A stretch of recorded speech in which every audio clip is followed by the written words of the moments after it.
Hi guys, welcome back to my YouTube channel. My name is Uche Kennedy, and on here we talk about everything Usmle Step 1. If you have any question about Usmle Step 1, feel free to ask them in the comment section. And if you have Step 1 to write this year, sometime in the future, subscribe to this channel or remember to click the like button and turn on notifications so that you get every single video and every information that will help you to get the best score possible on your Usmle exams. If you're new to this channel, welcome. I'm glad you're here. I hope this video helps you one step closer to your best score on the Usmle.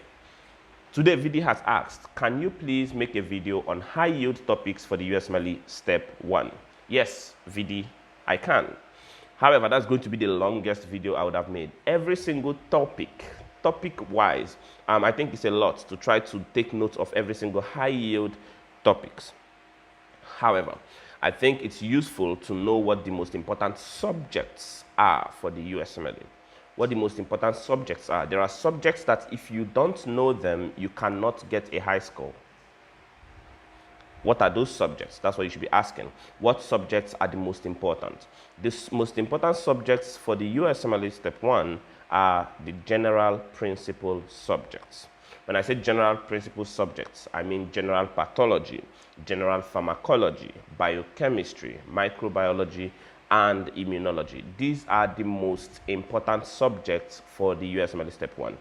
General pathology, general pharmacology, biochemistry, microbiology, and immunology. Those are the most important subjects you have to know for your exam. Now, a lot of persons will say, what about the organ system? Is cardiovascular system not important? The reason why these systems are more important than any other, these general principles are more important than any other topic you can study is because they underlie the basic mechanisms of diseases across anything you want to look at. So if you're studying cardiovascular system, for example, and you're talking about myocardial infarction, what is myocardial infarction? It's just necrosis of the myocardium. So if you understand what necrosis is and the mechanisms of necrosis, you understand that if you cut off blood supply to a particular organ, it doesn't matter what the organ is going to suffer ischemia. Now, you learn about ischemia and ischemic necrosis under general pathology.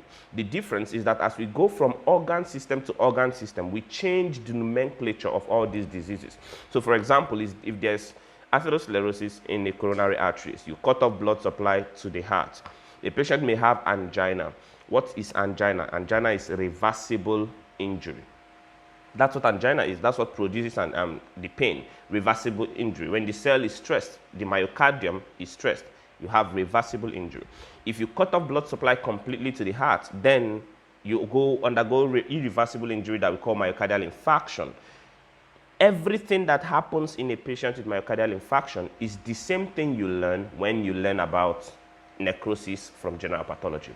So if you know your general pathology, you will soon notice that as you go across organ systems, every disease you're going to be studying is the same general pathology concept given a different name. So if you have ischemia to the myocardium, we'll call it myocardial infarction. If you have ischemia to the large intestine for the intestine, we'll call it mesenteric ischemia, for example, in patient with heart failure. If you have ischemia to the kidneys, maybe you damage your proximal convoluted tubule. It's all the same acute tubular necrosis. It's all the same process. It's all the same underlying mechanisms. And those mechanisms are detailed and explained in general pathology. I've had a student in the past who was stuck on 70-71, and he had Usmle to write. He was getting 70s on the MBMEs. 70s would be, I guess, 200 or something on the MBMEs. And he asked me, what do you think I can do to improve my score? I said, go back and study basic pathology. Study everything basic pathology, fundamentals, pharmacology, fundamentals. If you don't understand general pharmacology, you are going to memorize your way through pharmacology, and it's going to make pharmacology even much more difficult for you.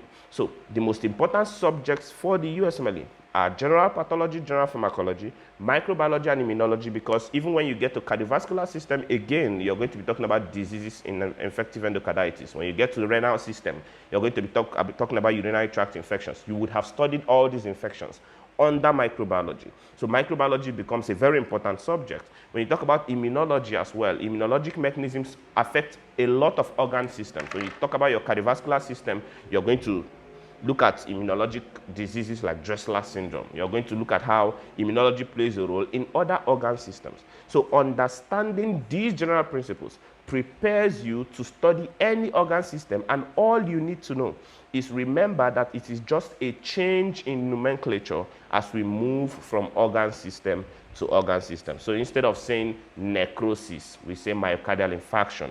Instead of saying necrosis, we say, okay, we actually say acute tubular necrosis. It's still necrosis.